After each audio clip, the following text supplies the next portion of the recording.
بسم اللہ الرحمن الرحیم رب زدنی علما إلا الله وحده لا شريك له وأشهد أن محمدا عبده ورسوله فإن خير الحديث كتاب الله وخير الهدي هدي محمد صلى الله عليه وسلم وشر الأمور محدثاتها وكل محدثة بدعة وكل بدعة ضلالة وكل ضلالة في النار.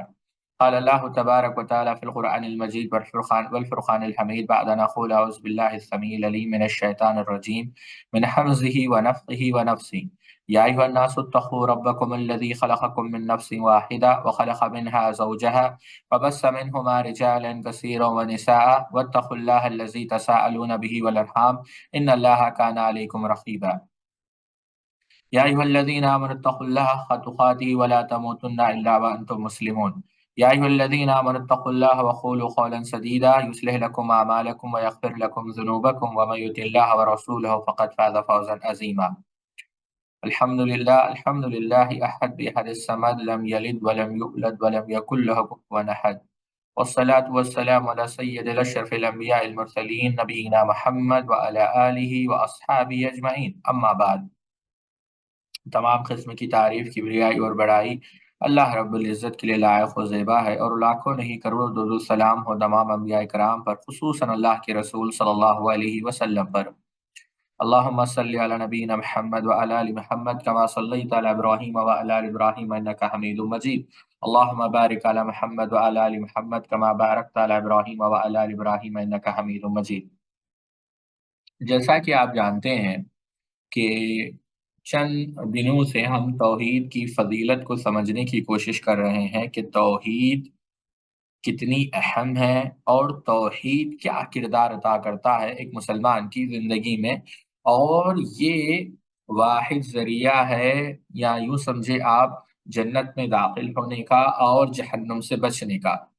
بعض طلباء نے کل بڑا اچھا سوال کیا جب ہم نے اس کا ذکر کیا کہ کن کن آیتوں میں یا پھر کن کن آیتوں کی تفسیر میں لا الہ الا اللہ آیا ہے، تو کہا کہ کیا لا الہ الا اللہ واضح طور پر قرآن مجید میں نہیں تھا؟ دیکھیں، قرآن مجید میں متعدد مقامات پر توحید موجود ہے، بلکہ سورہ بقرہ آپ اٹھا کر دیکھیں، وَإِلَٰهُكُمْ إِلَٰهٌ وَاحِدٌ لَا إِلَٰهَ إِلَّا هُوَ الرَّحْمَٰنُ الرَّحِيمُ، اللہ لا الہ الا هو الحی القیوم، آیت الکرسی۔ پھر سورہ عمران کی دوسری آیت، اللہ لا الہ الا هو الحی القیوم۔ پھر سورہ عمران، هو الذی یصورکم فی الارحام کیف یشاء لا الہ الا هو العزیز الحکیم۔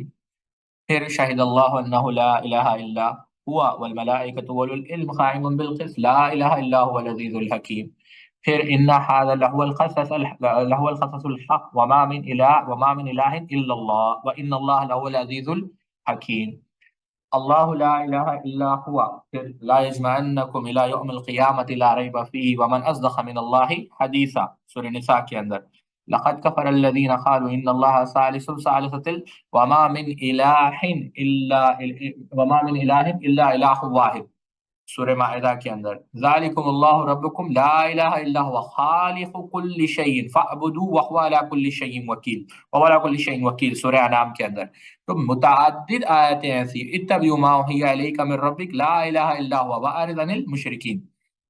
تو ہمارا موضوع یہ نہیں تھا کہ کہاں کہاں لا الہ الا اللہ آیا ہے، ہمارا موضوع کل یہ تھا کہ کن کن آیتوں کی تفسیر میں لا الہ الا اللہ آیا ہے۔ تو یہ وضاحت ضروری تھی جو میں کرنا چاہتا تھا۔ امید کہ آپ لوگوں کو یہ بات سمجھ میں آ چکی ہوگی۔ بارک اللہ فیکم۔ آج انشاءاللہ ہم، جیسا کل ہم نے قرآن مجید کی وہ آیتیں دیکھیں جن کی تفسیر سے ہمیں یہ پتا چلا کہ سبحان اللہ، چاہے وہ کلمہ تقویٰ ہو، چاہے وہ پاک شجر ہو، چاہے وہ کلمہ اولا ہو، اس سے جیسے ہم کو پتا چلا کہ وہ کلمہ کیا ہے، کلمہ توحید لا الہ الا اللہ۔ آج ہم انشاءاللہ بعض احادیث کی روشنی میں، جن کا انتخاب بڑے ہی فاضل شیخ جن کا تعلق طائف سے ہے، محمد بن مرزوق الدعجانی حفظہ اللہ، ان کی کتاب ہے الاربعون، جیسا آپ دیکھ رہے ہیں، الاربعون حدیثا فی فضل لا الہ الا اللہ، 40 حدیثیں لا الہ الا اللہ کی فضیلت پر۔ تو انشاءاللہ آج ہم اس کتاب کو پڑھیں گے انشاءاللہ، اور شیخ نے 40 احادیث ذکر کی، ابواب باندھے، اور اس کے ساتھ بعض فوائد بھی ذکر کیے، ظاہر سی بات ہے بعض حاشیہ ہم بھی سمجھنے کی کوشش کریں گے، جو بھی ہمارا ناقص مطالعہ ہے ہم آپ کے سامنے وہ بھی پیش کریں گے۔ اللہ رب العزت سے دعا ہے اللہ رب العزت ہمیں حق بات کہنے کی اور آپ لوگوں کو حق بات سمجھنے کی، اور ہم سب کو توحید کے مطابق زندگی گزارنے کی توفیق عطا فرمائے، آمین۔ اگلے صفحے پر جائیے آپ، اگلے صفحے پر جائیے، اگلے صفحے پر جائیے، نیکسٹ، نیکسٹ۔ شیخ صالح الفوزان حفظہ اللہ کا یہ خط ہے، یا یوں سمجھے مقدمہ ہے، جو شیخ صالح الفوزان نے ان کی کتاب پر لکھا۔ شیخ صالح الفوزان حفظہ اللہ کہتے ہیں کہ ہم نے یہ یوں سمجھے آپ یہ مقالہ تو نہیں کہوں گا، یہ کتابچہ ہم نے پڑھا اور اس کے اندر ہم نے خیر کو پایا موضوع سے متعلق، اور یہ اس کا حق ہے کہ اس کی نشر و اشاعت کی جائے تاکہ یہ جو ہے لوگوں کے لیے جو ہے مفید ہو، لوگ اس سے فائدہ اٹھائے جیسا اللہ تعالیٰ چاہے گا۔ ہم اللہ سے دعا کرتے ہیں کہ اللہ تعالیٰ شیخ محمد ابن مرزوق الدعجانی کو جزائے خیر دے اور بہترین جزا دے، اور درود و سلام ہو اللہ کے رسول صلی اللہ علیہ وسلم پر، آپ کے آل پر اور اصحاب پر۔ یہ بات شیخ صالح بن فوزان الفوزان حفظہ اللہ نے لکھی اس کتاب کے متعلق۔ اگلے صفحے پر جائیں،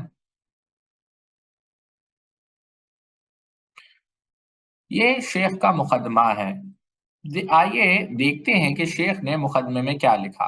کہتے ہیں جیسا کہ آپ دیکھ سکتے ہیں، بسم اللہ، کہتے ہیں کہ میں نے روایتیں جمع کی، کس کے متعلق؟ لا الہ الا اللہ کی، کیونکہ اس کا بہت بڑا اجر ہے اور بہت بڑی اس کی فضیلت ہے، اور کہتے ہیں کہ یہ پہلی چیز ہے۔ آپ شاید صفحے پر دیکھیں گے تو آپ کو دکھ رہا ہے کہ شیخ یہاں پر کیا کہہ رہے ہیں کہ یہ سب سے پہلی چیز ہے، اولا، یعنی سب سے پہلی چیز ہے جس کی طرف انبیاء علیہ الصلاۃ والسلام جو ہے دعوت دیتے تھے۔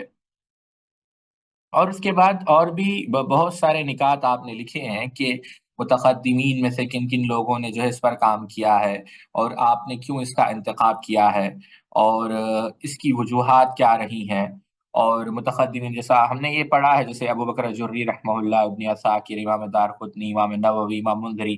تو بہرحال یہ تفصیل آپ نے لکھی ہے، تو بعد میں اور بھی باتیں آپ نے لکھی ہے، اور بعض روایتوں میں آتا ہے کہ جو 40 حدیثوں کو یاد کرتا ہے وہ قیامت کے دن جو ہے علماء میں اور شہیدوں میں بعض ان کی شفاعت، ایسی روایتیں ہیں 40 حدیثوں کے مطابق۔ بہرحال اب ہم ان پر کلام نہیں کرتے، نہ ہی وہ ہمارا موضوع ہے۔ ہم انشاءاللہ کتاب شروع کرتے ہیں بغیر کسی تاخیر کے۔ نیکسٹ پیج پر جائیے آپ، اور نیکسٹ پیج پر جائیے، نیکسٹ پیج پر جائیے۔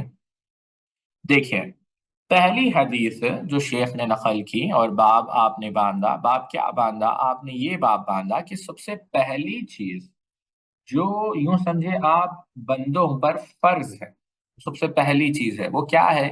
کہ پہلا یہ کہ لا الہ الا اللہ جو ہے سب سے پہلا جو ہے واجب ہے، یا سب سے پہلا امر ہے واجبات میں سے۔ سب سے پہلا جو امر واجب ہے مسلمانوں پر یا پوری کائنات پر، وہ کیا ہے؟ توحید۔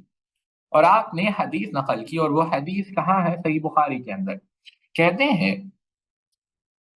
ابن عباس رضی اللہ تعالیٰ کہتے ہیں لما بعث النبی صلی اللہ علیہ وسلم معاذ بن جبل الى نحو اہل اليمن فقال له انك تقدم على قوم من اہل الكتاب فليكن اول ما تدعوهم الى ان يوحدوا الله تعالى فإذا عرفوا ذلك فأخبرهم أن الله قد فرض عليهم 5 صلوات في يومهم وليلتهم فإذا صلوا فأخبرهم أن الله افترض عليهم زكاة في أموالهم تؤخذ من غنيهم فترد على فقيرهم فإذا أخروا بذلك فخذ منهم وتوخى كرائم أموال الناس، کہتے اور كما قال النبي صلی اللہ علیہ وسلم۔ عبداللہ ابن عباس رضی اللہ تعالیٰ عنہ روایت کرتے ہیں کہ جب اللہ کے رسول صلی اللہ علیہ وسلم نے سیدنا معاذ ابن جبل رضی اللہ تعالیٰ کو یمن بھیجا، تو آپ نے سیدنا معاذ ابن جبل رضی اللہ تعالیٰ عنہ کو فرمایا کہ تم کہاں جا رہے ہو؟ سبحان اللہ، یعنی تم جو ہے اہل کتاب کے پاس جا رہے ہو، جو ایک قوم اہل کتاب، اس قوم کے پاس تم جا رہے ہو، اس لیے سب سے پہلے انہیں اس کی دعوت دینا کہ وہ اللہ کو ایک مانے، یعنی ظاہر سی بات ہے توحید اس کے اندر رسالت بھی شامل ہے اور مجھے رسول مانے. جب وہ اسے سمجھ لے، اب دیکھیں آپ، جب وہ اسے سمجھ لے تو پھر انہیں بتانا کہ اللہ نے ایک دن اور اللہ نے یک دن اور رات، یعنی ایک دن اور رات میں ان پر 5 نمازیں فرض کی ہے. جب وہ نمازیں پڑھنے لگے تو انہیں بتانا کہ اللہ نے ان پر ان کی مالوں میں زکوٰۃ فرض کی ہے جو ان کے امیروں سے لی جائے گی اور ان کے غریبوں کو لوٹا دی جائے گی. جب وہ اس کا بھی اقرار کر لیں تو ان سے زکوٰۃ لینا اور لوگوں کے عمدہ مال لینے سے آمدن مال لینے سے پرہیز کرنا. اب آپ دیکھیں، یہ پہلی حدیث شیخ نے ذکر کی ہے اپنی کتاب کے اندر، اور آپ دیکھیں وہاں پر فوائد بیان کیے ہیں کہ کیا کیا فوائد جو ہے اس حدیث سے حاصل ہوتے ہیں. پہلے شیخ کے فوائد دیکھ لیتے ہیں. کہتے ہیں پہلی چیز تو یہ پتا چلی کہ کلمہ توحید کی فضیلت، کہ سب سے پہلے جو چیز واجب ہے وہ کیا ہے؟ توحید. دوسری چیز یہ پتا چلی کہ داعی کے لیے جو سب سے پہلی چیز اس کو وضاحت کرنا ہے وہ کیا ہے؟ وہ ہے لا الہ الا اللہ. سب سے پہلی چیز اس کو جو وضاحت کرنا ہے وہ کیا ہے؟ لا الہ الا اللہ. تیسری چیز، لا الہ الا اللہ کا معنی یہ ہے کہ تمام عبادتوں میں، چاہے قلبی عبادت ہو، چاہے جسمانی عبادت ہو، چاہے مالی عبادت ہو، ٹھیک ہے، قلبی عبادتیں جو دل سے ادا کی جاتی ہے جیسے شکر ہے، توکل ہے، رحم ہے، یہ کیا ہے؟ قلبی عبادتیں ہیں. مالی عبادتیں زکوٰۃ ہے، صدقہ ہے، خیرات ہے. جسمانی عبادتیں روزہ ہے، نماز ہے. تو یہ تمام عبادتوں میں اللہ رب العزت کو یعنی کسی کو شریک نہ کیا جائے. چوتھا فائدہ کیا کہتے ہیں کہ اس میں اس بات ہے کہ اعمال کی قبولیت کے لیے توحید ضروری ہے. اب آپ دیکھیں کیسے ساتھیوں، اللہ کے رسول صلی اللہ علیہ وسلم نے کیا فرمایا کہ اگر یہ مان لے تو انہیں نماز کی دعوت دو. مفہوم مخالفہ کیا بنا کہ اگر توحید نہیں تو نماز کی کوئی اہمیت نہیں، وہ نماز اللہ کے پاس مقبول نہیں ہے کہ نہیں. سیدنا عمر رضی اللہ تعالی عنہ نے ایک راہب کو پکڑ کر رونے لگے، جیسے بعض مورخین نے لکھا ہے کہ جب وہ رونے لگے تو تم یار رو کیوں رہے ہو؟ کہا کہ سبحان اللہ، تم اتنی عبادت کر رہے ہو لیکن اگر توحید تمہارے پاس نہیں ہے تو اللہ کے پاس کیا ہے؟ وہ جو ہے وہ عبادت مقبول نہیں ہے. بہت سارے ایسے واقعات آپ کو مل جائیں گے. خود قرآن مجید آپ اٹھا کر دیکھیں، هل اتاک حدیث الغاشیہ وجوہ یومئذ خاشیہ عاملۃ ناصبہ تصلی نارا حامیہ. بلکہ حافظ ابن حجر اسقلانی رحمہ اللہ نے تلخیص الحبیر کے اندر ایک حدیث نقل کی اور شیخ البانی نے صحیحہ کے اندر اس کو صحیح بھی قرار دیا کہ بعض لوگ قیامت کے دن آئیں گے، یعنی ایسے لوگ ہوں گے کہ جو کتنے سال نماز پڑھیں گے ساتھیوں؟ اندازہ کریں آپ، سبحان اللہ، وہ جو ہے 60 سال نماز پڑھیں گے. سبحان اللہ، 60 سال. لیکن اللہ کے رسول صلی اللہ علیہ وسلم نے کہا کہ ان کی ایک نماز بھی قبول نہیں ہوگی. اب ظاہر سی بات ہے اس کی کیفیتیں بیان کی اور بہت ساری چیزیں بیان کی. تو میں آپ کو بتانا یہ چاہتا ہوں کہ توحید شرط ہے اعمال کی قبولیت کے لیے. اور ہم نے عبداللہ ابن جدعان بہت سارے واقعات بھی دیکھے جس سے ہم کو یہ بات واضح ہو گئی کہ توحید کیا ہے. سبحان اللہ، یعنی اعمال کی قبولیت کے لیے شرط ہے. اگر توحید نہیں تو انسان کا کوئی بھی عمل قبول نہیں. پھر ایک جو چیز اس سے پتا چلی اس حدیث سے یا فائدہ جو حاصل ہوا وہ یہ ہے کہ 5 نمازوں کی فضیلت. کیا؟ 5 نمازوں کی فضیلت. یہاں پر ایک بات یاد رکھیں، بہت سارے لوگ کہتے ہیں کہ بہت سارے لوگ یہ سمجھتے ہیں کہ نماز داخل نہیں. یہاں پر ہم نے اگر مرجیہ آپ نے دیکھا ہو تو ہم نے کیا کہا کہ عمل ایمان کے اندر داخل ہے، بلکہ بعض اہل علم نے لطیف بات کہی، لا الہ، یہ نفی ہے. اور نفی کیا ہے کہ جو تمام معبودان باطل ہے ہم ان کی نفی کر رہے ہیں. الا اللہ، نماز اس بات ہے، ہم نماز پڑھ کر اس بات کی گواہی دے رہے ہیں کہ اللہ کے علاوہ کوئی معبود برحق نہیں. یہی وجہ ہے بہت سارے علماء، بلکہ یہ اگر کہا جائے تو بات بجا ہوگی، جمہور اہل علم کی یہ رائے ہے کہ اگر کوئی شخص جان بوجھ کر ایک نماز چھوڑ دے تو وہ دائرہ اسلام سے جیسے روایتوں میں آتا ہے فقط اشرک، فقط کفر، کہ اس نے شرک کیا، اس نے کفر کیا. تو نماز کی فضیلت معلوم ہوتی ہے. پھر زکوٰۃ کی فضیلت، کی نماز اور زکوٰۃ جو ہے ملے ہوئے ہیں. سبحان اللہ، عبداللہ ابن عباس رضی اللہ تعالیٰ کہتے ہیں کہ جو نماز یعنی بعض چیزیں قرآن مجید میں ایسے ہیں کہ وہ دو ملے ہوئے ہیں، ایک کرے گا دوسرا نہیں تو پہلا بھی قبول نہیں ہوگا، اور اس کے اندر عبداللہ ابن عباس رضی اللہ تعالیٰ عنہ نے یہ بات کہی کہ جو نماز پڑھے گا لیکن زکوٰۃ نہیں دے گا اس کی نماز بھی قبول نہیں ہوگی۔ کیوں؟ جس طرح اللہ کا حق ہے کیا، مالی حق بھی ہے اور جسمانی حق بھی ہے، تو زکوٰۃ کی فضیلت اس سے پتہ چلتی ہے، اور اس سے یہ بھی پتہ چلتا ہے کہ ہر مقام پر، پھر دیکھیں آپ کہتے ہیں کہ ہر مقام پر، یعنی اللہ رب العزت نے ہر جگہ، چاہے وہ زکوٰۃ کا مسئلہ ہو، چاہے وہ نماز کا مسئلہ ہو، ہر مقام پر اللہ کے رسول صلی اللہ علیہ وسلم، اللہ تعالیٰ نے قرآن مجید میں اور اللہ کے رسول صلی اللہ علیہ وسلم نے مختلف مقامات پر توحید کی فضیلت کو بیان کی ہے۔ اور اس سے یہ بھی بات پتہ چلتی ہے کہ زکوٰۃ جو ہے کس کا حق ہے؟ زکوٰۃ جو ہے غرباء کا حق ہے، اور اس طرف یہ بھی اشارہ ہے کہ جو لوگ ہیں یہاں پر، یعنی جو زکوٰۃ مثال کے طور پر دے رہے ہیں، ایک آخری فائدہ، ظاہر سی بات ہے یہ ہمارے موضوع سے متعلق نہیں، لیکن میں یہاں پر بات سمجھانا چاہوں گا، جو یہاں پر یعنی مثال کے طور پر فرض کریں سکندر بھائی یا محمود بھائی زکوٰۃ دے رہے ہیں، تو جو ان کا علاقہ ہے وہ لوگ زیادہ مستحق ہے زکوٰۃ کے، سمجھ رہے ہیں آپ میری بات؟ وہ لوگ زیادہ مستحق ہے۔ اور زکوٰۃ کو ادا کرنے کا طریقہ کیا ہے ساتھیوں؟ بات طویل ہو جائے گی لیکن بات سمجھانے کے لیے عرض کر رہا ہوں۔ عموماً کیا ہوتا ہے، ہم گھروں میں دیکھتے ہیں رمضان کے مہینے میں کہ اگر 20,000 روپے زکوٰۃ نکلے یا 40,000 یا 50,000، اس کو کئی سارے نوٹس کیے جاتے ہیں، 100 کے، 10 کے، 10 لوگوں کو دیا جاتا نہیں۔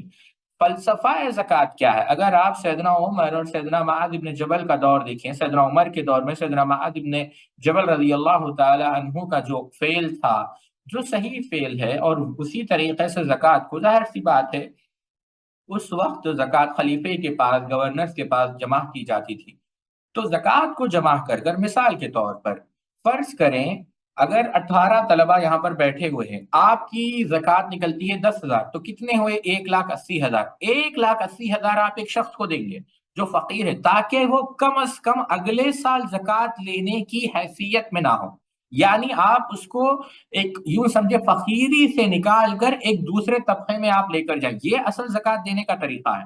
اگر آپ اس کو وہی 500 روپے، 20 روپے، 30 روپے یا 100 روپے دیتے رہیں گے تو وہ ہمیشہ زکوٰۃ لیتا ہی رہے گا۔ تو بہرحال یہ ایک الگ موضوع ہے کہ زکوٰۃ کیسے ادا کرنی چاہیے۔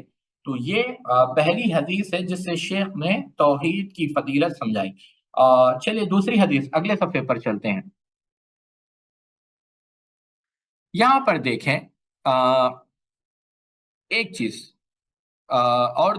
جی یہاں پر دیکھیں، اور ایک حدیث ہم آپ کے جو دوسری حدیث جو رکھی ہے، وہ دوسری حدیث امام احمد ابن حنبل رحمۃ اللہ علیہ نے مسند کے اندر نقل کی، اور یہ انشاءاللہ اس حدیث کو بنیاد بنا کر ہم تفصیل سے ایک محاضرہ رکھیں گے انشاءاللہ۔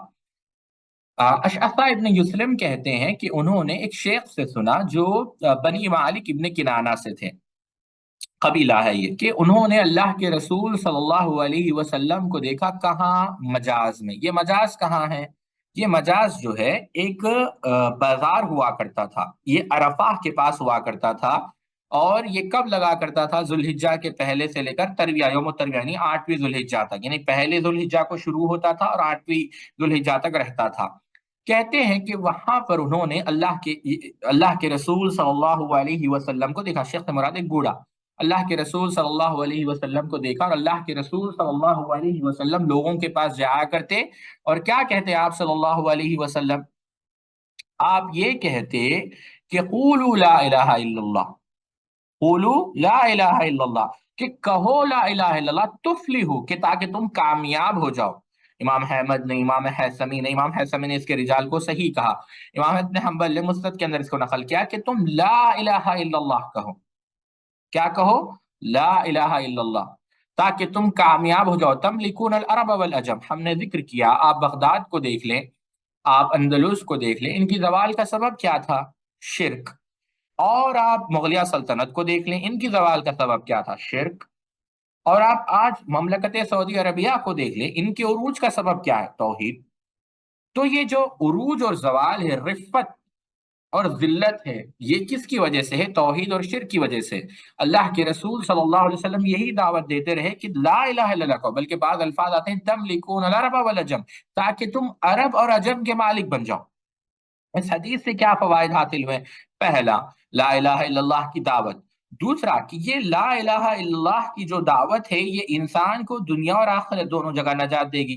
تیسرا، اللہ کے رسول صلی اللہ علیہ وسلم ہمیشہ یعنی جو ہے توجہ کس کو دیتے تھے؟ توحید کو۔ آپ صلی اللہ علیہ وسلم ہمیشہ توحید کی دعوت میں جو ہمیشہ لگے ہوئے تھے، یعنی جد و جہد کرتے رہتے تھے، نصیحت کرتے رہتے تھے، حتیٰ کہ ایک فائدہ یہاں تک حاصل ہوا کہ آپ صلی اللہ علیہ وسلم یہ توحید کی دعوت نہ ہی اپنے گھروں کے اندر، حتیٰ کہ بازار کے اندر بھی آپ صلی اللہ علیہ وسلم توحید کی دعوت دیتے ہیں۔ سبحان اللہ! اس سے پتہ چلتا ہے کہ اللہ کے رسول صلی اللہ علیہ وسلم کا مقام کیا ہے۔ اگر آج سبحان اللہ اتنے لوگ جہنم سے بچ رہے ہیں، اتنے لوگ نیک عمل کر رہے ہیں، تو آپ سوچیں اللہ کے رسول صلی اللہ علیہ وسلم کا مقام کیا ہے۔ یہی وجہ ہے سعدی نے کہا تھا کہ بعد خدا تو ہی بزرگ، قصہ مختصر۔ ظاہر سی بات ہے اب یہ مجلس آپ صلی اللہ علیہ وسلم کے مقام کے لیے نہیں ہے۔ جو یہ دوسری حدیث تھی۔ تیسری حدیث جو شیخ نے بیان کی وہ یہ ہے، یہاں پر اس حدیث کو اگلے صفحے پر آپ چلے جائیں تو آسانی ہوگی عطا ابن یاسر سے۔ جی یہ حدیث سبحان اللہ، اس حدیث کو امام بخاری رحمت اللہ علیہ نے نقل کیا ہے، اور یہ بھی بازار سے۔ بہرحال اس حدیث کی اس جو تیسری حدیث ہے اس پر شیخ مخصوص حسن فیضی کا مستقل اس حدیث پر درس ہے، بازار کے آداب۔ اس حدیث کی بھی آپ اگر ہو سکے تو ضرور اس درس کو سنیں۔ امام بخاری رحمت اللہ علیہ نقل کرتے ہیں عن عطاء ابن یاسر قال لقیت عبداللہ ابن عمرو بن العاص رضی اللہ عنہما قلت اخبرنی عن صفات رسول اللہ صلی اللہ علیہ وسلم فی التورات۔ یعنی عطا ابن یاسر رحمہ اللہ کی ملاقات ہوئی عبداللہ ابن عمرو ابن عاص سے۔ تو اوپر کا صفحہ ہے وہ شاید آپ لوگوں کو دکھ نہیں رہا ہے، یہاں پر صفت فی القرآن یہاں سے دکھ رہا ہے آپ کو، تو میں وہاں سے پڑھتا ہوں۔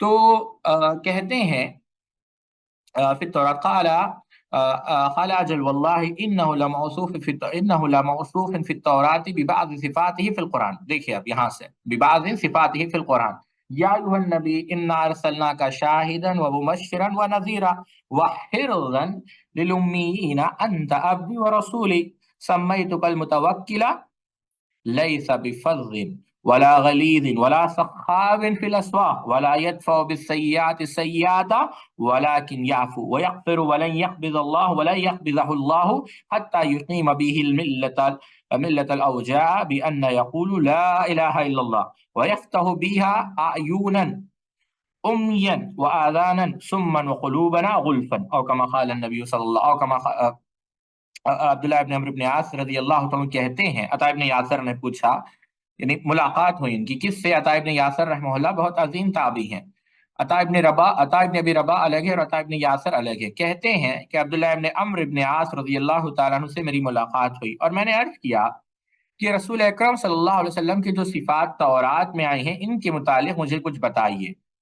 تو انہوں نے کہا ہاں اللہ کی قسم آپ صلی اللہ علیہ وسلم کی تورات میں بالکل بعض وہی صفات آئی ہے جو قرآن میں مذکور ہیں۔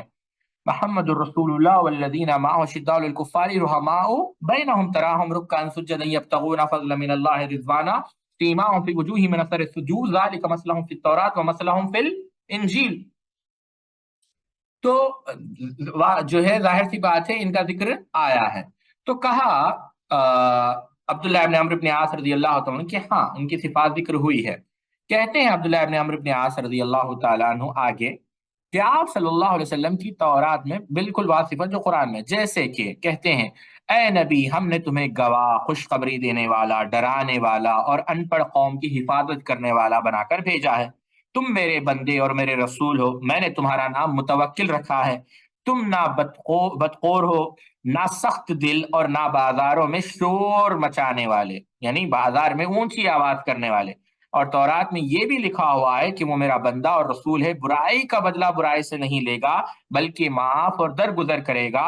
اللہ تعالیٰ اس وقت تک روح قبض نہیں کرے گا جب تک ٹیڑھی شریعت کو اسے سیدھی نہ کرائے، یعنی لوگ لا الہ الا اللہ نہ کہنے لگے، اور اس کے ذریعے وہ اندھی آنکھوں کو بینا، بہرے کانوں کو یعنی بہرے کانوں کو سننے والا، اور پردہ پڑے ہوئے دلوں کو پردے کھول دے گا۔ سبحان اللہ! یعنی جب تک کہ توحید غالب نہ ہو، یعنی اب دیکھیں اب اس سے فوائد کیا حاصل ہوتے ہیں، اگر آپ دیکھیں تو کافی سارے فوائد اس حدیث اس حدیث میں ذکر کیا۔ پہلی فضیلت کیا ہے کہ یہ اس بات کی دلیل ہے یہ حدیث کہ اللہ کے رسول صلی اللہ علیہ وسلم کی نبوت کیا ہے، واضح ہے۔ یہاں پر اگر ایک بات لمبی نہ ہو رہی ہو، اگر آپ لوگ بیزار نہ ہو رہے ہو، اگر آپ لوگوں کی اجازت ہو، تو ایک واقعہ میں آپ لوگوں کو ابن حجر اسقلانی کی الاصابہ سے سنانا چاہوں گا۔ توجہ ہے آپ لوگوں کی؟ صرف محمود بھائی کی توجہ ہے۔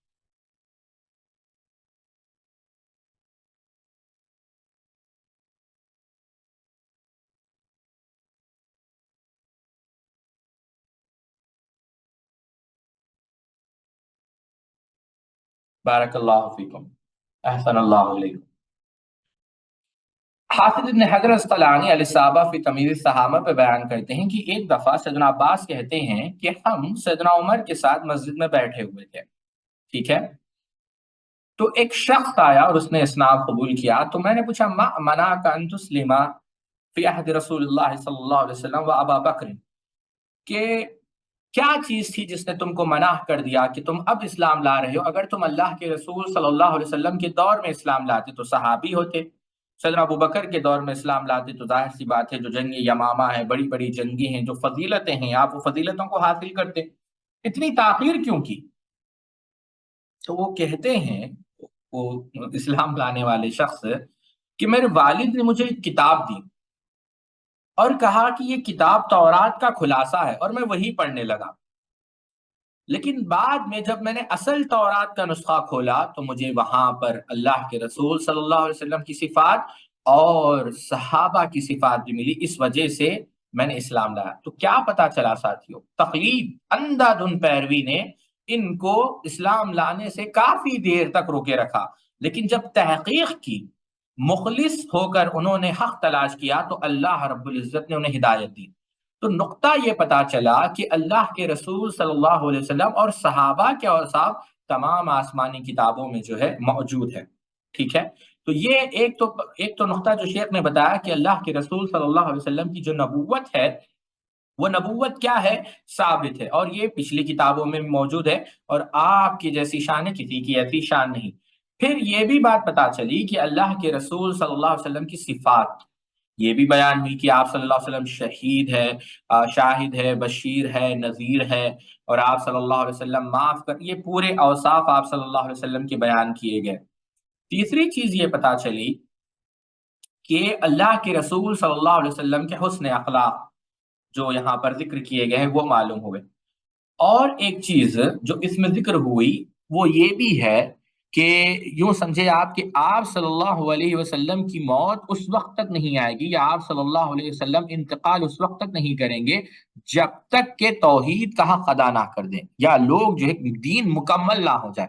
الیوم اکملت لکم دینکم واتممت علیکم نعمتی ورضیت لکم الاسلام دینا۔ سمجھ رہے ہیں آپ میری بات؟ تو یہ جو ہے یہ ہے۔ پھر یہ توحید کیا ہے؟ یہاں پر ایک اور بات بھی پتا چلی کہ یہ توحید کیا ہے، یہ دل اور جسم کی جو ہے اصلاح کے لیے یہ بہت بڑا سبب ہے، اور یہی ذریعہ ہے۔ اور بھی بہت ساری چیزیں ہیں، فوائد۔ بہرحال ہم آگے بڑھتے ہیں، اگلے صفحے پر جائیں۔ تو چوتھی حدیث، آئیے دیکھتے ہیں کہ چوتھی حدیث کیا ہے۔ اس حدیث کو علماء نے نقل کیا ہے، اور یہاں پر جہاں جہاں سے شیخ نے نقل کیا ہے چوتھی حدیث کو، وہ شیخ نے نقل کیا ہے صحیح بخاری سے اور صحیح مسلم سے۔ تو یہ حدیث بھی کافی اہم ہے، عموماً لوگ یہ پڑھتے ہیں حدیث، لیکن اس کی اہمیت نہیں سمجھتے یا پھر اس کی تفصیل میں نہیں جاتے۔ ذرا آج ہم تفصیل میں جانے کی کوشش کریں گے۔ میں یہ حدیث امام بخاری رحمہ اللہ کی کتاب الایمان سے پڑھ رہا ہوں۔ کہتے ہیں حدثنا زہیر بن حرب حدثنا زریر عن سہیل عن عبد اللہ بن دیرار عن ابی صالح عن ابی ہریرہ قال قال رسول اللہ صلی اللہ علیہ وسلم الایمان بضع وسبعون او بضع وستون شعبة فأفضلها قول لا إله إلا الله وأدناها إماتة الآذى اماطۃ الاذى عن الطریق والحیاء شعبۃ من الایمان، اور کما قال النبی صلی اللہ علیہ وسلم۔ کہتے ہیں ابو ہریرہ رضی اللہ تعالیٰ عنہ کہ اللہ کے رسول صلی اللہ علیہ وسلم نے فرمایا ایمان کے 70 سے اوپر یا 60 سے اوپر شعبے ہیں، اجزاء ہے، برانچز ہیں۔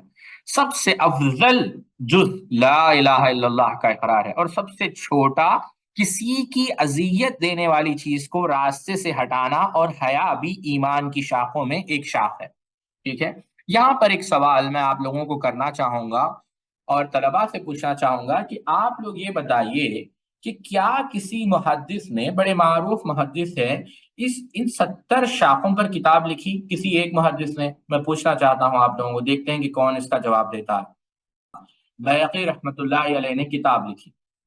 اب آپ دیکھیں اس میں، اگر آپ دیکھیں گے ان ایمان کے شاخوں کو، تو دیکھیں ساتھیوں اس میں 30 شاخیں ایسی ہیں جن کا تعلق دل سے، یعنی اللہ پر ایمان، لا الہ الا اللہ، اور یہ ماننا کہ اللہ رب العزت خالق ہے۔ یہ بھی چیز بڑی اہم چیز ہے کہ اللہ تعالیٰ خالق ہے اور اللہ کے علاوہ کوئی چیز واجب الوجود نہیں۔ پھر تیسری چیز، اللہ کے ملائکہ پر ایمان، کتب پر ایمان، جو کتابیں اللہ رب العزت نے نازل کی، انبیاء اور رسول پر ایمان، اور اس بات کا ایمان رکھنا یا اس بات کا یقین رکھنا کہ اللہ تعالیٰ ہر چیز کو جانتا ہے، ہر چیز کو جانتا ہے۔ وہ چیز کے پیدا ہونے سے پہلے، ایسا نہیں کہ ہونے کے بعد نعوذ باللہ اللہ تعالیٰ جانتا ہے۔ اللہ رب العزت ہر چیز کو جانتا ہے۔ پھر یہ بھی کہ آخرت پر ایمان، جنت پر ایمان، جہنم پر ایمان، اللہ تعالیٰ سے محبت ہو، اللہ کے رسول صلی اللہ علیہ وسلم سے محبت ہو، اللہ کے لیے محبت کی جائے، اللہ کے لیے نفرت کی جائے، اخلاص، ہر کام کو اخلاص کے ساتھ ادا کیا جائے، جب گناہ ہو جائے تو ندامت ہو، افسوس ہو، تقوی انسان اختیار کرے، حسن ظن ہو، یعنی رجا، اللہ تعالیٰ سے اس کی رحمت کی امید ہو، حیا ہو، شکر ہو، اپنے وعدوں کو پورا کرے، صبر کا اہتمام کرے، اور کسی کو حقیر نہ جانے، مخلوق پر رحم کرے، کرو مہربانی تو محل زمیں پر، خدا مہرباں ہوگا عرش بری پر، اور اللہ کے فیصلوں سے وہ راضی رہے، اللہ پر وہ بھروسہ کرے، توکل کرے، عجب میں مبتلا نہ ہو، کسی کے لیے برا نہ چاہے، حسد نہ ہو، کینہ نہ ہو، وہ غصے میں نہ آئے، کسی کو نقصان نہ پہنچائے، اور دنیا کی محبت نہ ہو۔ یہ وہ اوصاف ہے جن کا تعلق دل سے ہے، قلب سے ہے۔ بعض ایسے اوصاف جن کا تعلق زبان سے ہے، جیسے ایمان کے شعبے، کلمے کو دہرانا، قرآن مجید، علم حاصل کرنا، علم پڑھنا، یا علم کو بیان کرنا، دعا کرنا، ذکر کرنا، اور چاہے غیبت ہے، گالی ہے، فحش گفتگو ہے، اس سے اعراض کرنا۔ اور بعض ایسے شعبے ہیں جن کا تعلق جو ہے جسم سے ہے، جیسے وضو کرنا، غسل کرنا، اپنے کپڑوں کو صاف رکھنا، نماز کو قائم کرنا، زکوٰۃ دینا یعنی صدقۃ الفطر ہے، روزے رکھنا، حج کرنا، اعتکاف کرنا، یا جو ہے اگر انسان کو اپنے دین کے نقصان کا شبہ ہے تو وہاں سے اعراض کرنا، ہجرت کر جانا، جو وعدے، جو عہدے اس نے کیے ہیں ان عہدوں کو، یعنی ان عہد و پیمان کو پورا کرنا، جو بھی اس نے جو ہے یعنی کفارات، مثال کے طور پر اس نے جو ہے قسم کھائی اور کفر کو اس نے جو ہے توڑ دیا تو اس کا کفارہ ادا کرنا، ایسے بھی ہوتا ہے۔ پھر اسی طریقے سے یوں سمجھے آپ اپنے جسم کی حفاظت کرنا، یعنی یعنی صدر صحیح، جو جتنا جسم ڈھانکنے کا حکم دیا گیا ہے اس کو ڈھانکنا، قربانی دینا، میت کو کفن دینا، اس کی تجہیز و تکفین کے مسائل، جو قرض ہے، قرض کو پورے کرنا، جو قرض کے احکامات ہیں، اور جو محرمات ہیں، یعنی مثال کے طور پر دھوکہ، مکر و فریب، غرض، اس سے اعراض کرنا۔ اور اسی طریقے سے مثال کے طور پر آپ کو پتا چلا ہے کہ جرم ہوا ہے لیکن آپ جو ہے گواہی نہیں دے رہے، ایسا بھی نہیں کرنا چاہیے، حق کو نہیں چھپانا چاہیے جبکہ آپ جانتے ہیں، اور نکاح کرنا۔ پھر اسی طریقے سے جن کے جو حقوق ہے، جو آپ کے ماتحت ہے، یعنی غلام ہیں، بسا اوقات اہل و عیال ہے، ان کے حقوق پورا کرنا، اپنے والدین کی اطاعت کرنا، پھر اپنے بچوں کی تربیت کرنا، اور جو ہے رشتہ داروں سے قطع تعلق نہ کرنا، اور اپنا جو مالک ہے، جو آقا ہے، اس کی جو ہے اطاعت کرنا، عدل اور انصاف سے کام لینا۔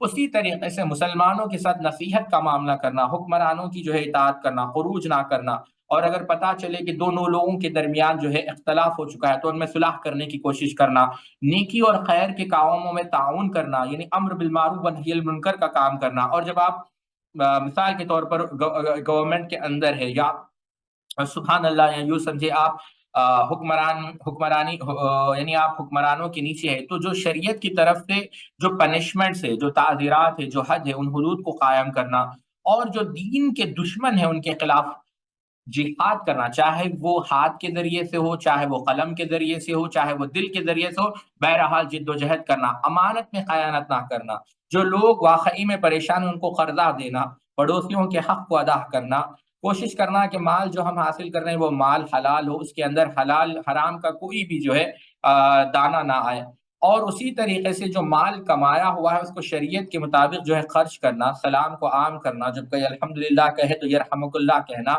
اور کسی کو بغیر کسی شرعی عذر کے نقصان نہ پہنچانا، اور ایسے کھیلوں سے اور ایسے جو ہے کاموں سے اجتناب کرنا جو آپ کو جو ہے شریعت کی بنیادی مقاصد سے دور کر دے۔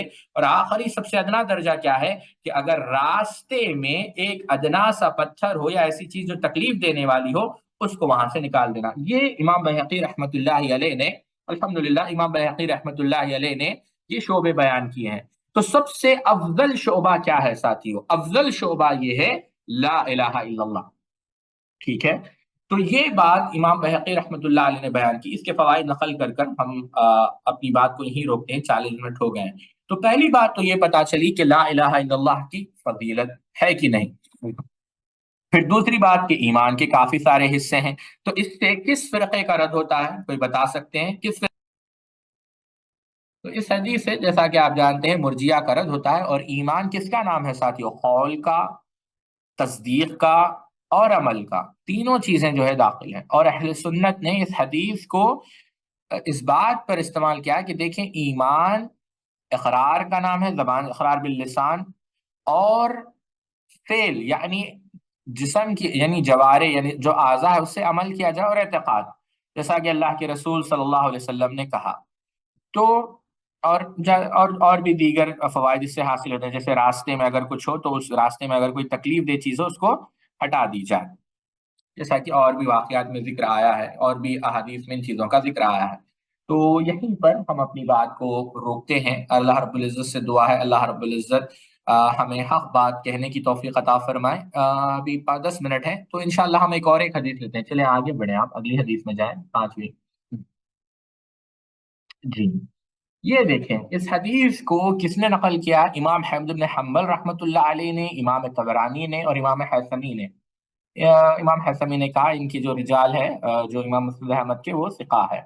کہتے ہیں اللہ کے رسول صلی اللہ علیہ وسلم نے بیان کیا، اور بلکہ اگر آپ مسند احمد اٹھا کر دیکھیں گے تو شیخ احمد شاکر رحمۃ اللہ علیہ نے بھی اس کی سند کو حسن قرار دیا۔ حدیث حدیث یوں ہے، ان ابی ہریرہ قال قال رسول اللہ، استغفر اللہ، ان ابی ہریرہ قال قال رسول اللہ صلی اللہ علیہ وسلم جددوا ایمانکم، قالوا یا رسول اللہ وکیف نجدد ایماننا، قال اکثر من قولی لا الہ الا اللہ۔ کہتے ہیں کہ اللہ کے رسول صلی اللہ علیہ وسلم نے کہا کہ تم اپنے ایمان کی تجدید کرو، یعنی کیا کرو؟ ایمان کو بار بار جو ہے تجدید مطلب رینیو کرنا، ریفریش کرنا۔ تو کہا اللہ کے رسول صلی اللہ علیہ وسلم ہم اپنے ایمان کی تجدید کیسا کریں؟ تو کہا کہ تم کثرت کے ساتھ لا الہ الا اللہ کہو، سبحان اللہ، کثرت کے ساتھ۔ اگر آپ اس کے فوائد دیکھیں تو پہلی چیز یہ بات بیان کرتے ہیں شیخ کہ ایمان بڑھتا بھی ہے اور ایمان گھٹتا بھی ہے، یہی وجہ ہے بڑھتا اور گھٹتا، اسی وجہ سے تجدید کا حکم دیا گیا۔ اگر نہ بڑھتا نہ گھٹتا تو تجدید کی ضرورت کیا ہوتی؟ تو یہ اہل سنت والجماعت کا ایمان ہے کہ ایمان اطاعت سے بڑھتا ہے اور معصیت سے گھٹتا ہے۔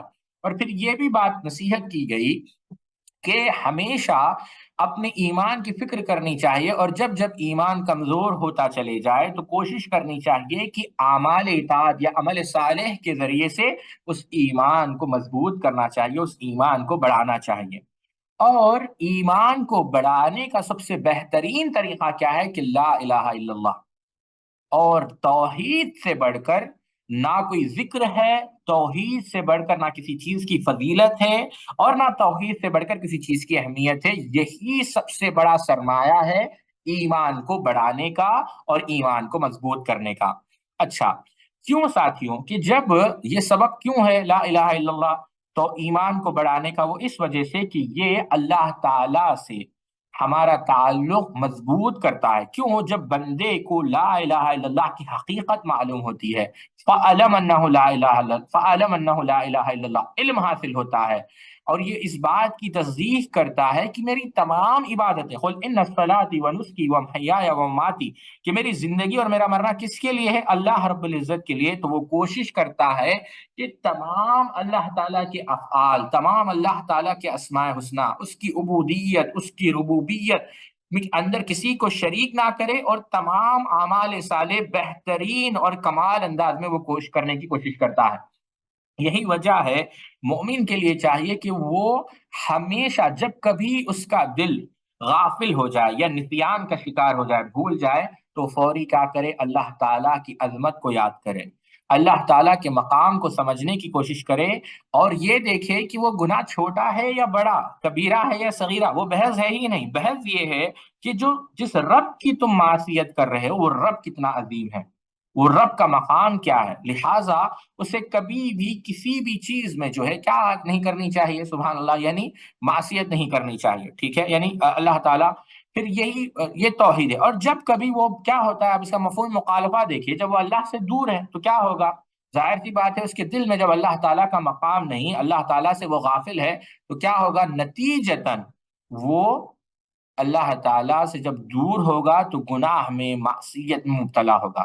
تو یہ چیز بیان کی گئی ہے یہاں پر، کیونکہ گناہ کا ذکر آیا ہے۔ ایک سوال میں آپ لوگوں سے کرنا چاہوں گا، دیکھتے ہیں کہ کون جواب دیتا ہے۔